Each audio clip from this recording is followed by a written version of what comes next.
ஜஹ்ரா கவர்னரேட்டின் அல்வாஹா பகுதியில் உள்ள அவரது வீட்டிற்குள் அவரது குடும்ப உறுப்பினர்களை கத்தியால் தாக்கிய குடிமகனை துப்பறியும் நபர்கள் தீவிரமாக பின்தொடர்கின்றனர்.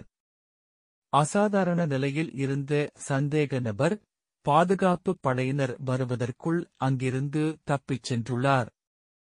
அல்ராய் மேற்கோள் காட்டிய பாதுகாப்பு ஆதாரத்தின்படி உள்துறை அமைச்சகத்தின் செயல்பாட்டு அறைக்கு குடும்ப உறுப்பினர் ஒருவரிடமிருந்து அவசர அழைப்பு வந்தது. பாதுகாப்புப் பணியாளர்கள் வீட்டிற்கு விரைந்தனர்.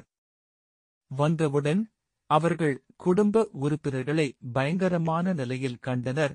ஆனால் சந்தேக நபர் ஏற்கனவே தப்பிவிட்டார். தொடர் தகராறு காரணமாக குறித்த நபர் கத்தியுடன் ஆயுதம் ஏந்திய நிலையில் கொலை மிரட்டல் விடுத்ததாக குடும்பத்தினர் தெரிவித்துள்ளனர். பாதுகாப்பு அதிகாரிகள் சந்தேக நபர் பற்றிய தகவல்களை சேகரித்து அவரது விவரங்களை துப்பறியும் நபர்களுக்கு அனுப்பியதாக ஆதாரம் மேலும் கூறியது. அவரை கண்டுபிடித்து கைது செய்வதற்கான முயற்சிகள் நடந்து வருகின்றன. எனவே சட்ட நடவடிக்கைக்காக அவரை சம்பந்தப்பட்ட அதிகாரிகளின் முன் கொண்டு வர முடியும்.